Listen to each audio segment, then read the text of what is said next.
Karen, when I say the word empath, what comes to mind? Feelings. Feelings. But specifically, someone who is an empath, what comes to mind? Someone who really feels the feelings. Yes, that's great. Their own and others. Yep. Now, the dictionary defines an empath, ready for this, as a person with the paranormal ability to apprehend the mental or emotional state of another individual. That's a cockamamie definition if I've ever heard one. For someone who feels feelings? Yeah. I think not only is it cockamamie, it's myopic, right? Mm-hmm. What the word empath actually embodies to me is someone that feels others' emotions and can sometimes even be affected by them. Yeah, absolutely. Now, this is something that you have had to contend with all your life, pretty much, no? Pretty much, yep. Yeah, me too. But has it ever gotten to the point where you feel that you're going to lose it? I don't know about losing it, but it's gotten, I've woken up some days just on the verge of tears all day long for, Yeah, where some people sometimes have a really difficult time being an empath and not being able to get a grip. Luckily, today's guest is going to teach us just how to get a grip and, in her words, move from hot mess and world-class awfulizer to thriving success, all while maintaining your empathic abilities. All right. I'm ready to not be a hot mess anymore. So this is the interview for me. All right. Well, here we go. My name is Will. And I'm Karen. And unlike Mulder and Scully, we both want to believe. So we've embarked on a journey of discovery. We've talked to people deeply entrenched in the spiritual and metaphysical world. We've thrown ourselves into weird and wonderful experiences. I even joined a coven of witches. And wait, you joined a coven? Yep, all in the interest of finding something. Anything. That will prove that there's something beyond this physical, three-dimensional world we all live in. This is the Skeptic Metaphysicians.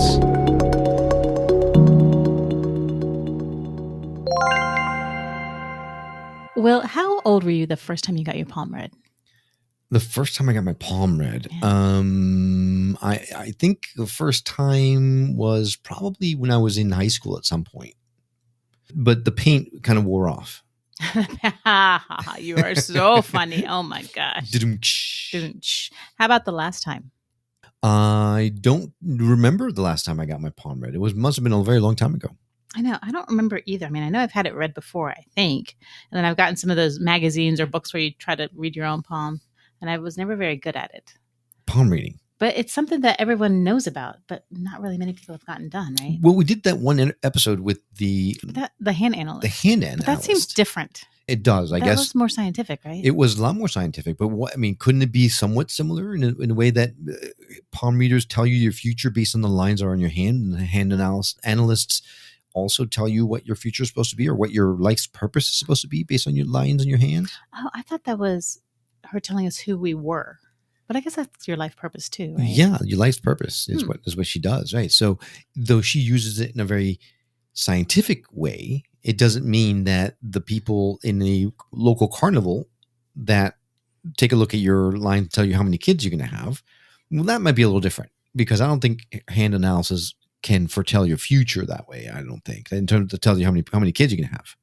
Well, I don't know about that, but I do want to go get my palm read again. So, since we can't do that right now, why don't we just listen to the interview? Sounds like a plan. Welcome to the Skeptic Metaphysicians. I am Will. And I'm Karen. We are your hosts as always. And today we have Jennifer Elizabeth Moore with us. She's the author of Empathic Mastery, an intuitive mentor, and a master trainer for EFT International. She helps empaths, creatives, and light workers control the empathic overwhelm that keeps them stuck in life and business, and to harness their abilities to manifest their deepest heart's desire. Doesn't that sound just wonderful? It sounds fantastic. I cannot wait to speak with her. Jennifer, thanks so much for coming on the show. Oh, Will and Karen, thank you so much for having me. And I just have to say, you guys made me chuckle listening to you talk about the definition. I didn't realize that apprehended was the word that the dictionary uses. I would be more inclined to say if I was going to change one thing in that definition, it would be absorbs all the thoughts, feelings, energy, and sensations of the world around us, not apprehends them. Yeah, that was a big surprise for me when I researched it and said, no, this can't possibly. So I looked it up like 3-4 times and yep, sure enough, that's what it says. Well, So, and actually, it strikes me that this may really have to do with the origins of the word, because the origins of the word came from a science fiction story that was written back in the 1950s called The Empath. And it was basically about this special subgroup of human beings with extrasensory perception and abilities and paranormal abilities who were basically being used by the government to apprehend emotions and pick up on what was going on. And then the word sort of went from that science fiction thing, and I can never remember the name of the author. I'm so sorry, sir. I can't recall your name, but that was where it started. And then, we saw the first sort of exposure in science fiction and in media with Star Trek, the first generation of Star Trek, where there was the episode called The Empath, and that's when it started to get into common language. But it was a word that didn't even exist until the 1950s and was basically coined by science fiction people. So it's interesting that the dictionary is using kind of the science fiction-y definition of it as opposed to our more sort of common understanding of it now. seems to be kind of par for the course the way society is going these days, right? Everything is Oh my based on a gosh. science fiction book. Yeah. At least it feels like we're living through a science fiction book right now, Mhm. myself. Yeah, doesn't it? Yeah. But we're excited to talk to you because I know Karen is really excited to talk to you because she has suffered a lot with empathic abilities. She is very much affected by the Yes. emotions of other people and sometimes has a hard time snapping out of it. I'm sorry I'm speaking for you, Karen, but That's okay. and I think she probably pretty much identifies with that term you mentioned, the former hot mess and world-class awfulizer. But I'm curious, what did that look like for you? So I'm imagining it look very similar to Karen's experience with this. For me, as a child, I was super sensitive. I was constantly feeling a lot of intense feelings. I was in a state of anxiousness most of the time. And I had a capacity to sort of imagine worst case scenarios. And the thing was that I was very frequently feeling out of sorts, even if there was nothing going on in my life that correlated to that. And so, because we're talking, I was being raised up, I was born in the early 60s. And so we're talking like being a kid in the 60s and 70s. This was a point where nobody was talking about this stuff. The concept of ESP or paranormal abilities was very, very fringy and very, like, not many people were talking about it. And so I was constantly basically being told that I was overreacting, that I was taking it too personally, that I was making too big a deal out of it, to get over it, to stop worrying about it, and that basically I just needed to ignore it and act like everything was okay.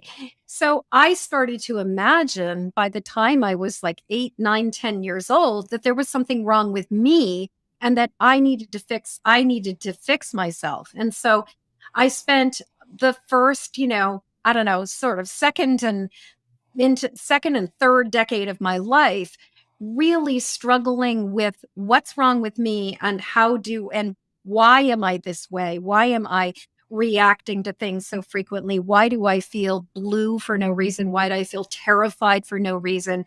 Why am I experiencing these horrible nightmares? Why am I having these sort of visions of apocalyptic possibilities, like all of the discomfort?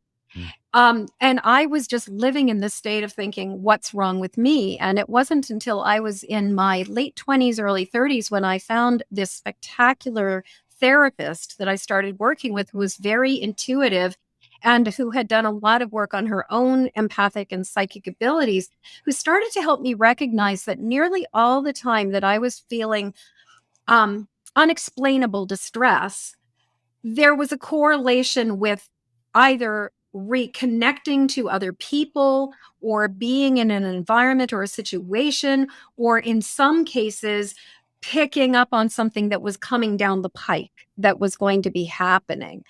And that's when I first started to realize that what I was imagining was my own personal overwhelm and distress was partially mine, but more of it was actually coming from the world around me. And in my experience, there are people who are empaths where what they pick up on is just the people around them, like the thoughts, feelings, energy, sensation that are coming from the world around them.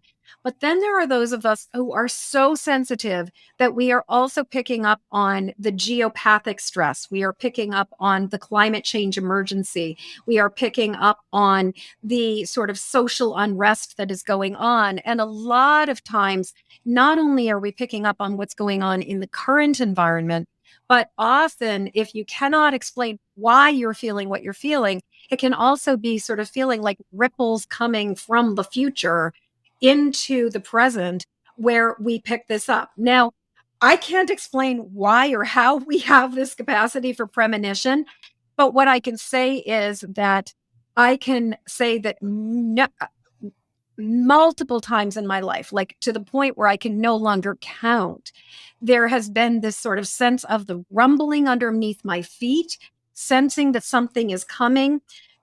And then maybe anywhere between 10 days to 3 weeks later, sometimes a bit longer, all of a sudden this big event happens. And I'm like, oh, that's what I was picking up on. Now, as Yeah. I'm watching you speak, I'm watching Karen nod her head Yeah, very I am too. So I'm pretty sure that she would love to have the name of your therapist. Yeah. Oh my god! So my eyes started to like tear up. I'm like, oh my Yeah. god, she's talking my life. Yeah. Yeah. Wild. Keep Well, and talking. so often the other piece of it that's so hard is that as empaths, we tend to be the canaries in the coal mine who are feeling the feelings and expressing the things that other people are not willing to talk about. And so one of the characteristics that I've seen to be pretty common is that we often come from families or communities where there's a certain bit of like, pay no attention to the man behind the curtain. Nothing to see here, people. Move along. All of it's okay. And so, as very sensitive children, we may have had parents who were going through things, and generally, even just because of the way people are taught to suppress and compartmentalize their emotions, were not sharing them with us. But as sensitive people, we were picking them up. And what I've seen so frequently happen is the parents, like as children, we sense something, we ask about it, and we're basically told at a very, very early age, oh no, that's not going on. That's not real. That's not happening, even if it actually is. And I've seen this very frequently is that one of the things that happens for the empath is that the empath almost becomes the designated emoter or the designated sensor and the designated feeler in a family. And the stuff that other people don't want to deal with, whether it's their trauma, whether it's their their addiction, whether it's their sort of unreconciled stuff, that we feel it and they're just like, yeah, no, not going there, not dealing with it. I actually have a person that I've been working with for a number of years whose mother is sort of the classic denier. And they were in a situation where they were in an accident. And the very first thing that happened, as soon as they as soon as the accident was over, they just jumped up and they're like, I'm fine. And, and as empaths, we're like, that. you are not fine. You are in shock and you are in a state of complete distress here. We've had a lot of guests who have spoken directly to me about stuff. This time, Karen, I told you, this one is for you because I'm seeing you just resonate with every single thing that she's saying. I'm seeing your eyes water. I'm seeing you're nodding. I'm seeing you like blossom up like, yes, someone else understands what I'm going through. So I guess what we need to figure out now that we know what an empath is. And I think, Karen, you were told that you were clairsentient. Right? Mhm. So that's clear. That's a way of feeling, a clear, like typical what empath goes by. But how does someone get a grip? How does someone get a grip? So I'd love to hold that for a second. Let's put a pin in that question because I want to talk about the difference between clairsentience and empath. Oh, good. Yes. Listen to the podcast longer for the answer. That's perfect. Good idea. You should be a podcast host. Yeah. Okay. So what I want to talk about is the thing about, all of the clairs, you've got sort of the spectrum of psychic ability or paranormal ability. You've got people who identify as intuitive. You've got people who identify as psychic. You've got people who identify as having one dominant clair. You also have people who identify as mediums, and you have people who are empaths. what I have found is that in all of these cases, we are more open and capable of receiving information than the average bear. We are receiving and getting stuff. But what I have found, and this is what makes being an empath really challenging, is that where an intuitive, a psychic, a clairvoyant, clairsentient, clairaudient, Cognizant. claircognizant, clairgustance, clairaliens, whatever, all of these kinds. Yeah, there's one of those jokes here with you were threatening. Even like in people who are in mediumship, the thing is that in all of these cases, they can distinguish what is theirs and what is not theirs. They know they're picking up information, but they know that they're picking up information that is separate from them. There's discernment. Empaths, by our very nature, experience the data as if it's our own. And so not only are we picking up the thoughts, feelings, energy, and sensations from the world around us, a clairsentient can be picking up the thoughts, feelings, sensations, energy from the world around them, but they know it's coming from the world around them. What makes being an empath so hard is that we experience everything through our own sensory filters. And so what happens is the information comes in, but then we interpret it through our own body. We interpret it through our own thoughts. We interpret it through our own emotions. And so we start feeling sad as if it's our sadness. We start feeling fear if it's our fear. We start feeling rage if it's our rage. We start feeling the thinking or finding the distress. Like we will find a way to sort of create the scenario or the story to dial it into our own perspective so that then we are perseverating about something that's going on. So like, for example, I was at a conference a number of years ago, and I came there feeling absolutely confident and fine and excited to be there. And all of a sudden I was like there for a couple hours and I started to feel like a fraud. I started to feel like, who do you think you are? I started to experience my confidence flagging. And I just really started to like feel like insecure and uncomfortable. And all of a sudden it dawned on me that I was in a room. This was a business retreat for transformational entrepreneurs. And I was in a room where there were a lot of people who were not succeeding, and where the way that this person, the people who were leading the event were teaching was that they were helping people to see their deficiencies and what it was that they needed to address. And so there was a whole room of people who were all having these like whack upside the head revelations of their inadequacies. But instead of it being like, oh, wow, I'm feeling all of this or sensing all of these people who are really struggling with their self-esteem because they're realizing maybe for the first time that they don't have all the answers, I experienced it as if it was my problem. And so what I have found, and this kind of leads us to the question you asked, which is, how as empaths do we deal with this? So the reason that I set up the 5-step system that's in my book is because what I found is that a lot of the solutions that are being offered to highly sensitive empathic people do not cut it. And part of it is like, how many times have you been told something like, oh, just put up a bubble of light? Like, have you ever been, have either of you guys ever gotten that one? Just put up a bubble of light, you'll be okay. Well, yeah, or just think positive thoughts, you'll be okay. Mm-hmm. And what I noticed was that the problem is that this is a step in the process, but it is not the first step. And if we are already carrying around a whole bunch of distress that we've absorbed and taken on from the world around us, the problem is that if you put a bubble of light up around that, it's kind of like taking a shower and leaving the bathtub like drain in the bottom of the tub and letting the dirty water sit there and then pulling the curtain back around. It's not going to address what you're already carrying inside. Wait, that's not what you're supposed to do? That's not what you're supposed to do. Oh, oops. Yeah, It's like you drain the bathtub. All right, I'll pull the plug, Karen. Sorry. Yeah, pull the plug. Let it drain. And so what I discovered is that the first step of being able to start getting a handle on your empathic ability is first just to even recognize that you are an empath. And so the first step in the system is recognize. And there's 3 levels to recognize. The first is just, oh, I am an empath and I am affected by these things. The second step is recognizing that you are actually feeling something, like going like, I'm feeling really out of sorts. I'm feeling really disoriented. I'm feeling really confused right now.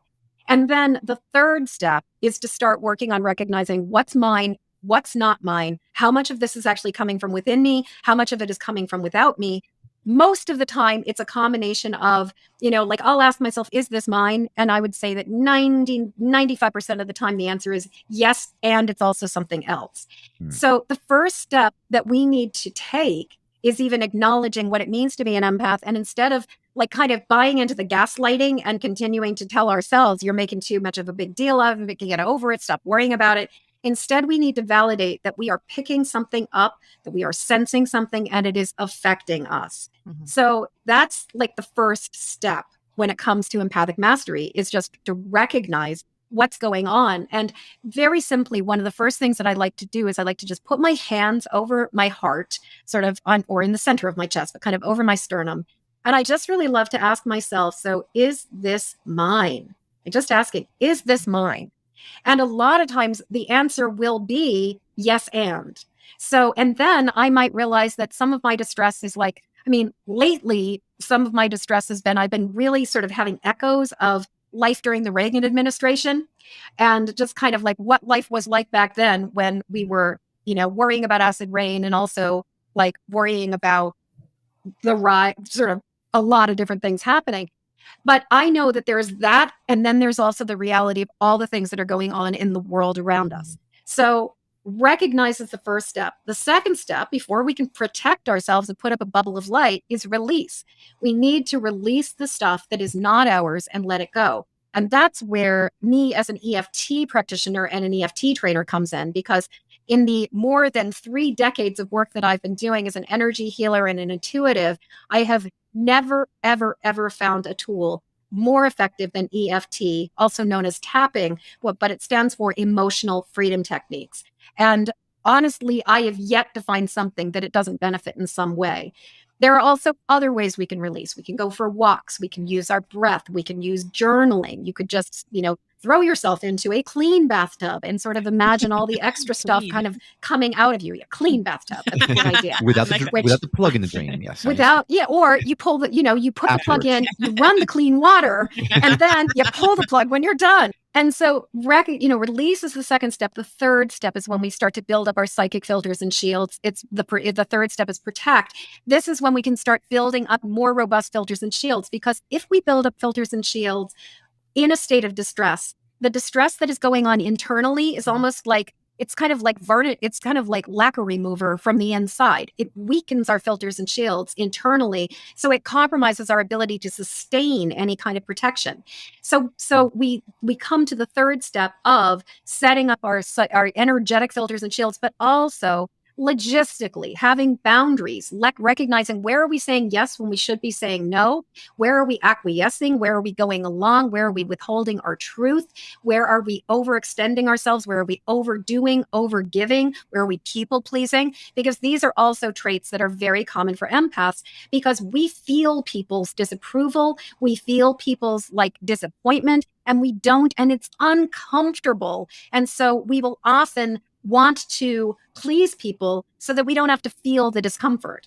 And that's a whole other piece of it, because what I have found is that, some people would say that empaths are codependent because we are sort of enmeshed or invested in helping people or rescuing people. What I believe is that we feel better when other people feel better. So it is absolutely understandable that we're going to want to rush into rescue, and we're going to want to help people to feel better.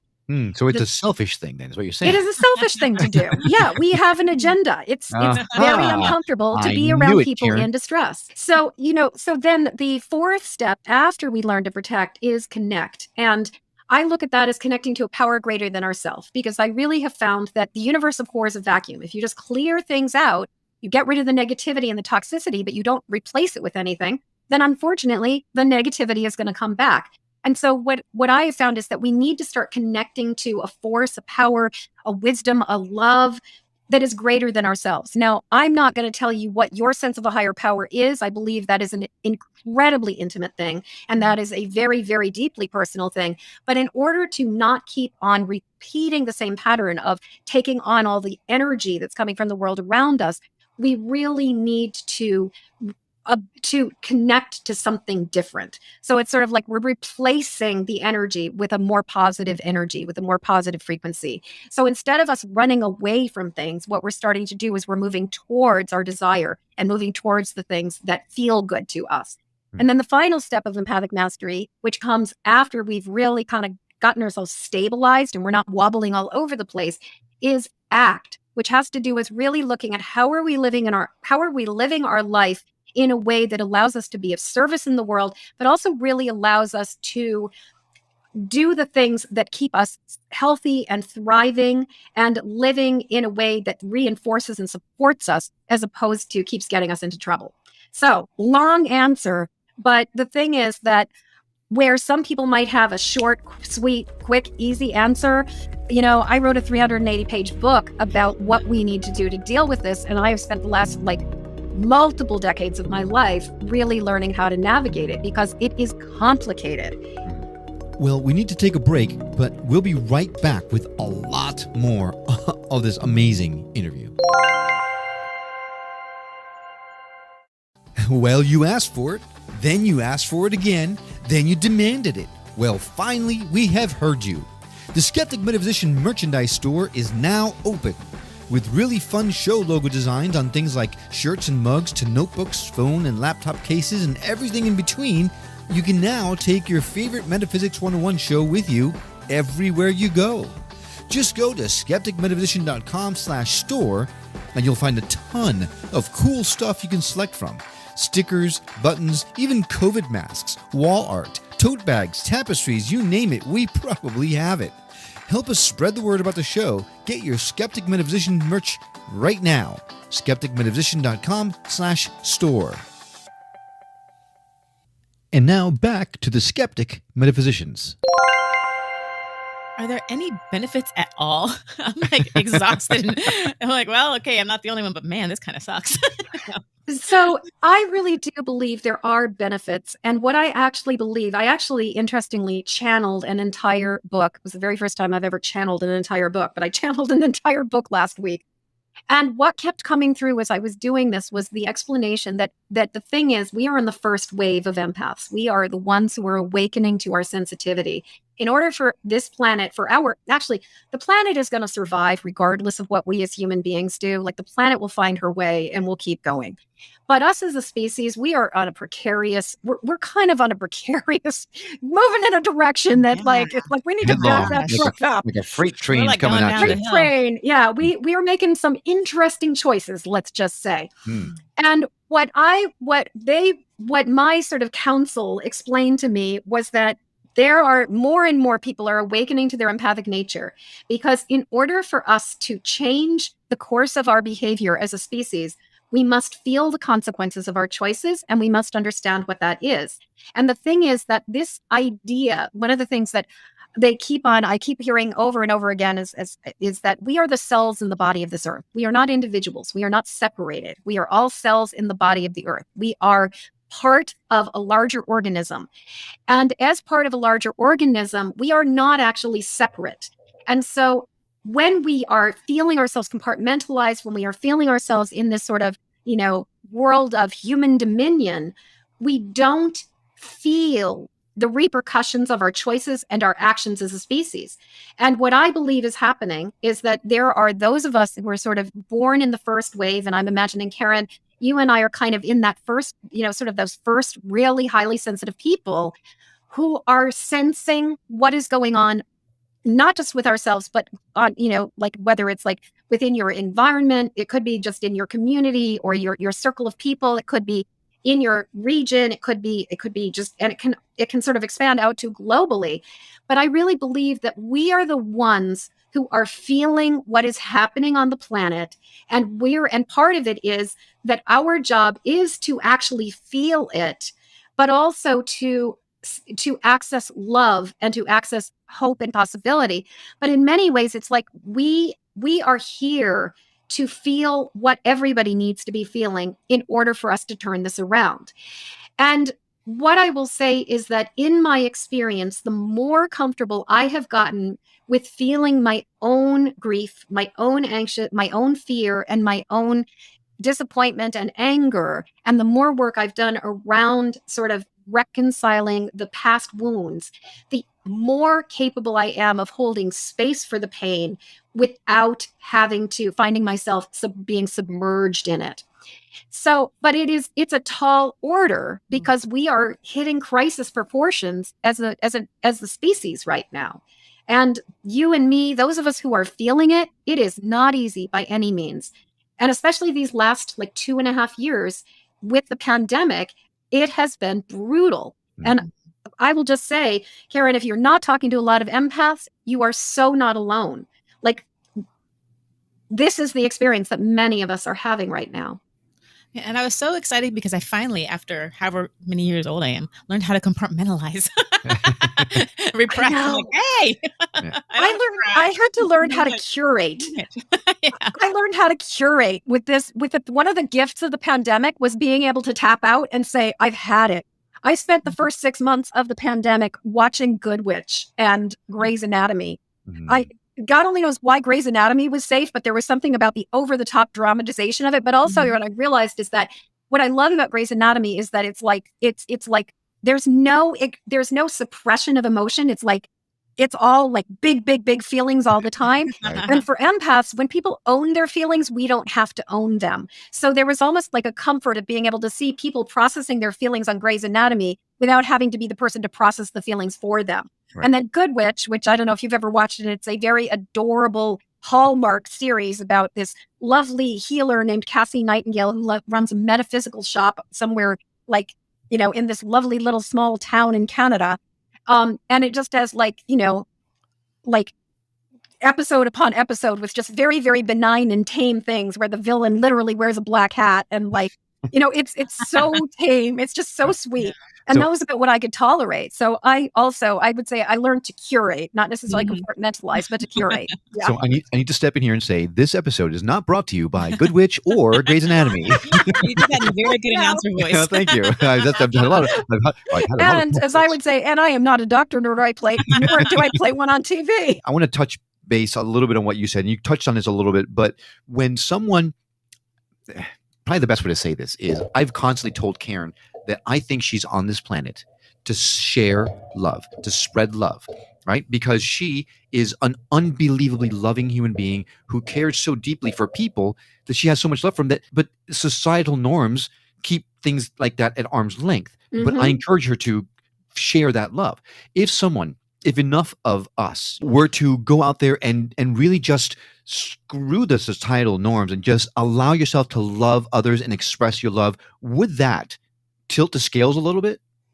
I really believe we are in the pivot right now, and that we are in, what I believe, and one of the things that I said in the book is that I think we're kind of, if you've ever heard of Ken Kesey, the 100th monkey theory, and the idea of basically the 100 monkey theory was a story where there was this island and these monkeys learned how to wash their potatoes. And so the scientists were watching this, and then like one tribe of monkeys or one group of monkeys would teach their young how to do this. And then eventually sort of these other monkeys started to pick it up from the other monkeys and they started teaching their young. So eventually the entire population of monkeys on this one island were washing their potatoes. And then all of a sudden, these other scientists who are sort of observing this or observing monkeys in another island separate from this started to notice this phenomenon where all of a sudden these other monkeys were washing the potatoes. And so the theory of the 100th monkey is that when we get to critical mass in terms of a consciousness or an awareness, there will be a quantum shift where suddenly the 100th monkey sort of flips the switch and everybody has this access to this thing. My theory is that, Karen and I are in the 87th monkey category. We are getting there, but as a species, we haven't quite hit critical mass. And our job is absolutely to be turning the switch and to be doing the things that not everybody is doing yet, which is expressing love. And I want to speak a little bit more about why do we have this ability. The thing about an empath is that we have both the ability to receive, but we also have the ability to broadcast and beam. And so when we are taking on the thoughts, feelings, energy, sensation of the world around us, and we're spinning out with the misery of it, it is very, very, very hard to do anything else. But as we learn how to release this and we learn how to find our center and sort of recalibrate within, what we can do is we can start to become beacons for love, for compassion, for hope, and for healing.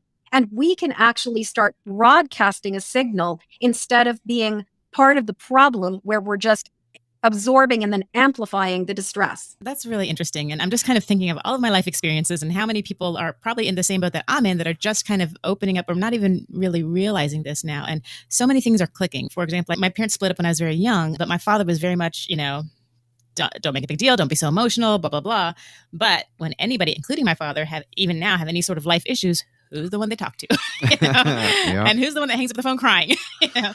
And so I was thinking about, while you were speaking and just how, it shouldn't only be the sadness that you hold. And I'm like, well, and this is not like, I'm not tooting my own horn, but I have been told hundreds of times that when I walk into a room, it lightens up, that I bring happiness and joy. And I think maybe I'm just getting those little bits in everybody and just reflecting that out, that it's not me, it's their own joy that they're seeing. Nope.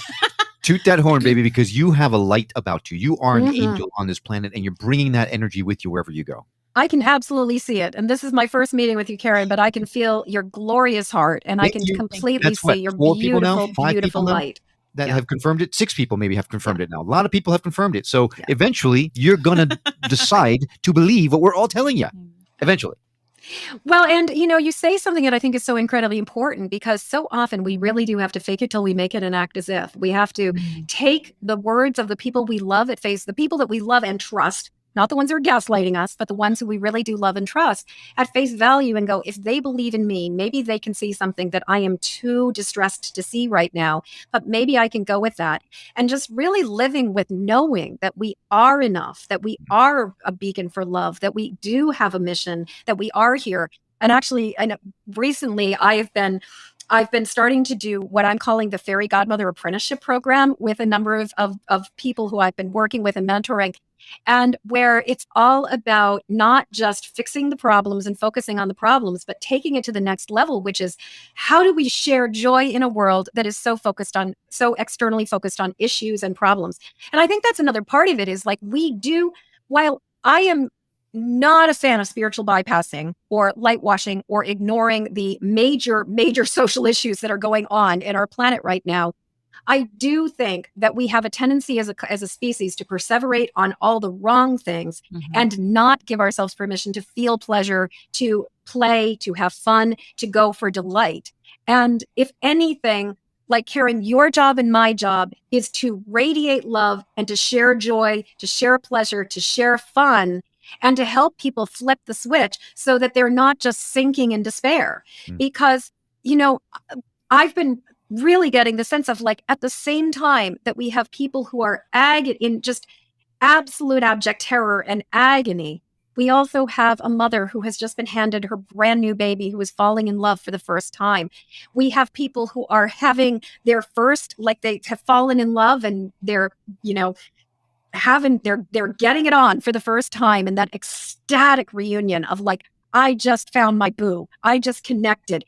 We have people who are performers, who are musicians, who are out in the world in stadiums, experiencing the ecstasy of an entire stadium of thousands and thousands and thousands of people grooving with their music and feeling it. We have people who are dancing. We have, football players and other athletes who are doing their optimum performance, who are winning awards and championships, and who are just elated. All of this is going on at the same time. And yet as a society, turn on the news and find out what's wrong. And so I think that for those of us who are highly sensitive and empathic, it's really important to start trying to feel the joy that is in the world, as well as feeling or acknowledging the sorrow. Wow. There's so much to talk about on this topic. I know. This is one of the conversations that can go on and on. And you're right. Before we start recording, you're like, we're not going to have any problem filling up the time. So you are absolutely right. We might have to go long.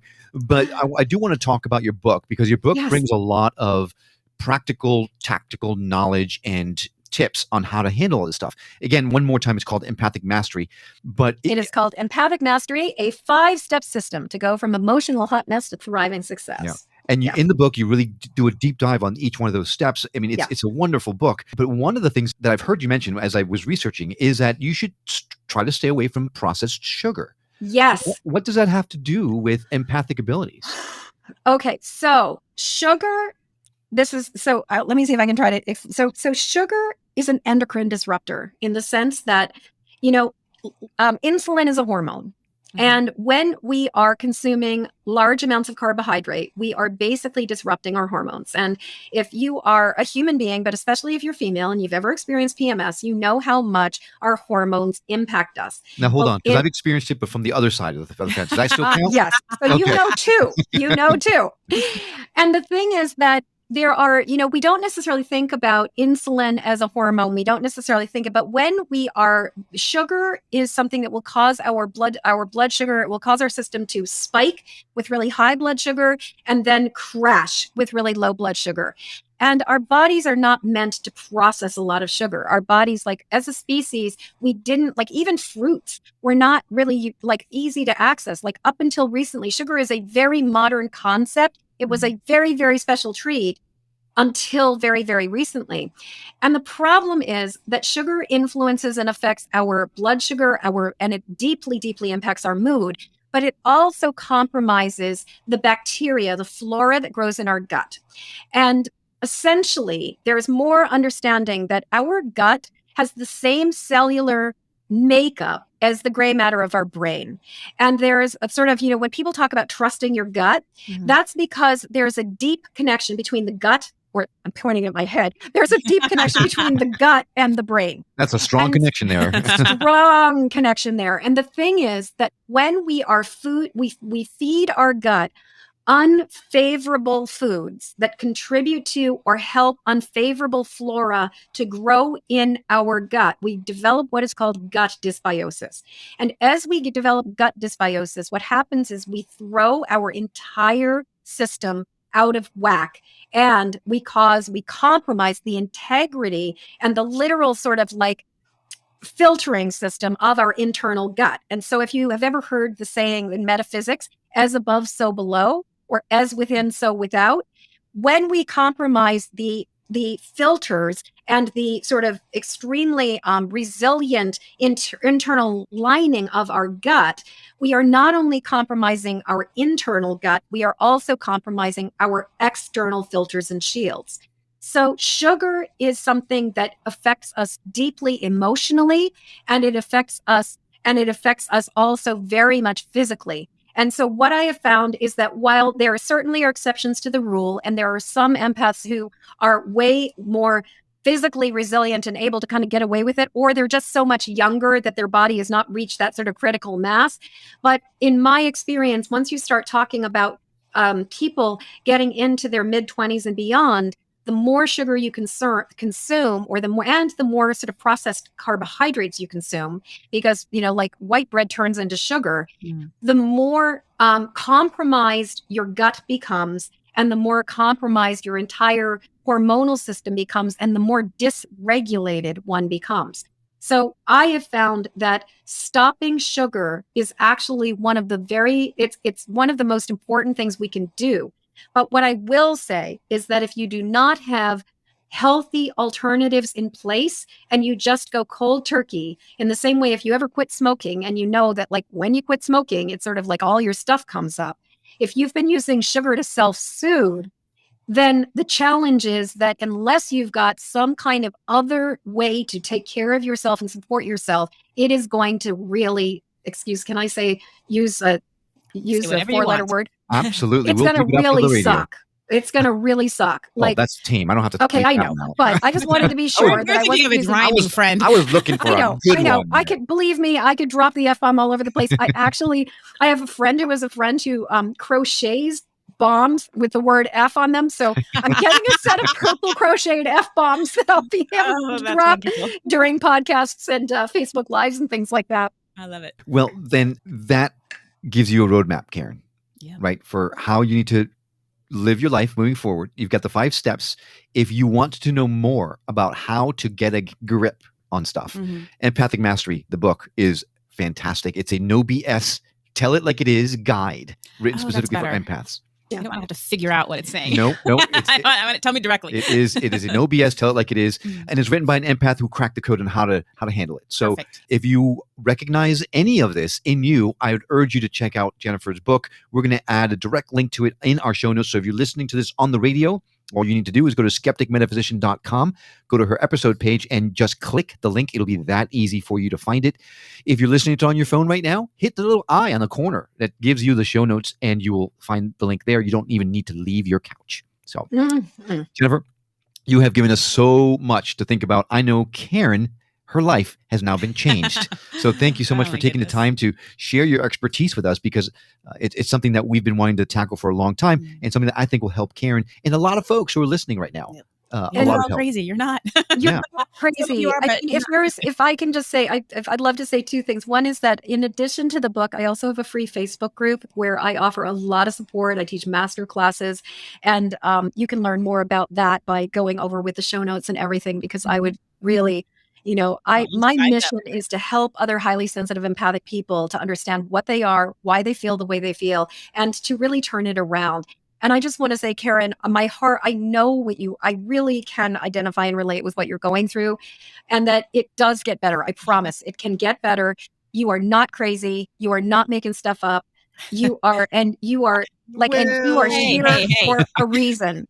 You are here for a reason, and you are part, and I really believe that you and the rest of us, and the empathic tribe that is rising up in the world, that we are here to be part of the solution and to help birth a new world where things can be better. So you guys, thank you so much for having me on. This time has whizzed by. Sure has. Oh my God, what an amazing conversation. It has been such a pleasure to talk with you. Absolutely. We feel exactly the same way. And we are going to add all of those links directly on our show notes so that you have a way to connect, not just find her book, but also connect directly with Jennifer, whether it's her Facebook group or on her social media accounts. We'll have all those links on our show notes. So feel free to click those and connect with her directly. Jennifer, once again, thank you so much for coming on the show. We look forward to maintaining contact with you. Yes, thank you. Absolutely. Facebook group. Great. Yes, please.